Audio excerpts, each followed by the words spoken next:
Here we have Lakey Foundry, largely owned by Continental, and of course they made various parts, mostly cylinder cores and so forth, for Continental. Now we have Campbell Cannon. The biggest employer was clearly Continental. They had roughly 20,000 workers in Muskegon in the two plants at the end of the war. Campbell Cannon, this is the Henry Street plant. They called it plant number 3, I think, although it was the original one. And the office building you can see in the front, that would be Henry Street in the foreground. And it's right along, that'd be Sherman, and it's an open lot over on the right. That became a trailer park during the war, where I understand some of the hot bunks were located, but I haven't been able to get any information on that site. It's privately owned. Here's another view of the CWC, again roughly the same time period. This one is the Sanford Street plant. Steve worked there for a while, he tells me, and so what I know about foundries I learned from him. I worked in a foundry too, as Mueller Brass over in Port Huron when I was a kid. This again is still Sanford Street. They owned a building on both sides of the street, so the way to get across was by this causeway. And if you drove down that street, you always went under it. It's, I think, gone now. Here we have Brunswick. Now Brunswick, as I say, was a manufacturer mostly of sporting equipment. This is their plant roughly during the war. It's from the Charles Yakes collection. We're not related to one another, but people still think that I'm him. If he were alive today, he'd be about 130 years old. I feel that way sometimes, but I'm not him. Now they, during the war, were mostly making parts for different things.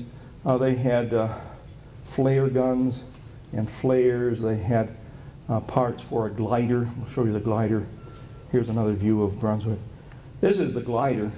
They made the floor panels and the dashboards, or whatever they call them in a plane, for those out of wood. Of course, Brunswick was heavy into wood. These gliders were used at D-Day, you know, to get the troops beyond the enemy lines. Sometimes it didn't work too well. They made the skids here too that always broke down when they landed. Well, it wasn't their fault. Plane was overloaded.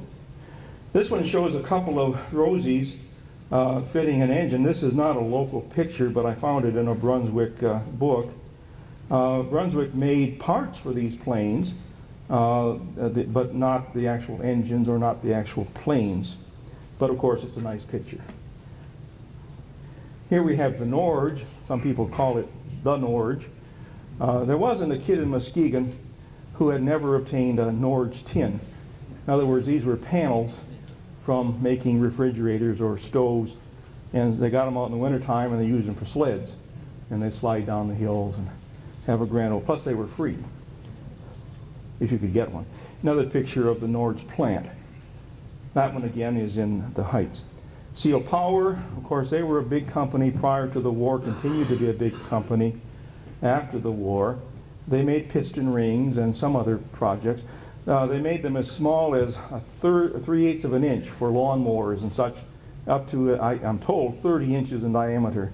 I can't imagine a piston that big, but apparently they made them because that's what it said in the book.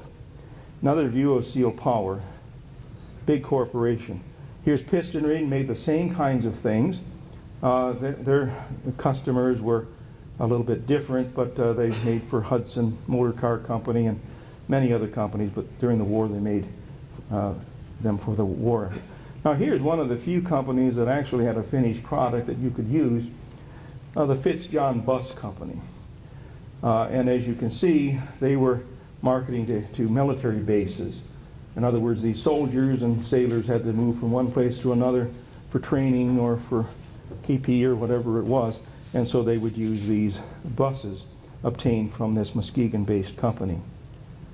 Kadon. Well, Kadon was formed during the war.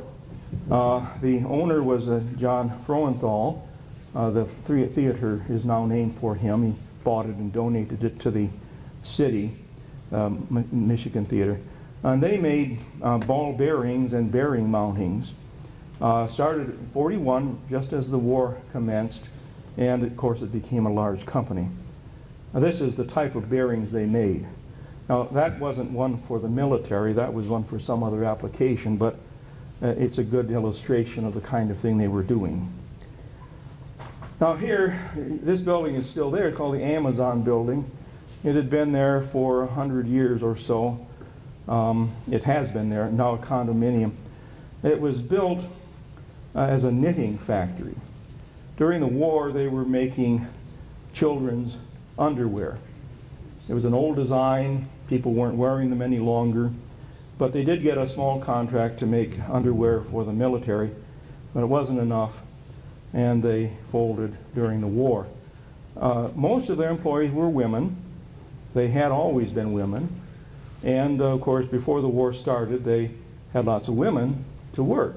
But once the war began, of course, these other companies were hiring women at 2-3 times the wages that Amazon was willing to pay, and you can't get much profit out of underwear. I mean, let's just face it.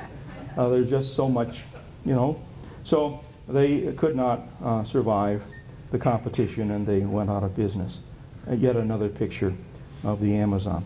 Now, as you know, we said about 10,000 people joined the war effort, and obviously they had to be replaced. And they came from all over the county. This is a picture from the West Michigan Tourist Association, and it shows the dual nature of Muskegon. At the top you have tourists. Despite what you may think, Muskegon has always been, for the 120 years or more, a tourist attraction. Not Muskegon itself, but Mona Lake and White Lake particularly.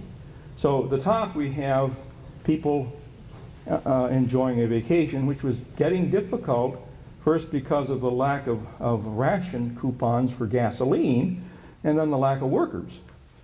If you wanted a good year-round job, you came to Muskegon. If you didn't care, or you had to because your mom and dad told you to, you worked in the family restaurant or the family hotel, or what it might have been. It's only a seasonal job, didn't pay well.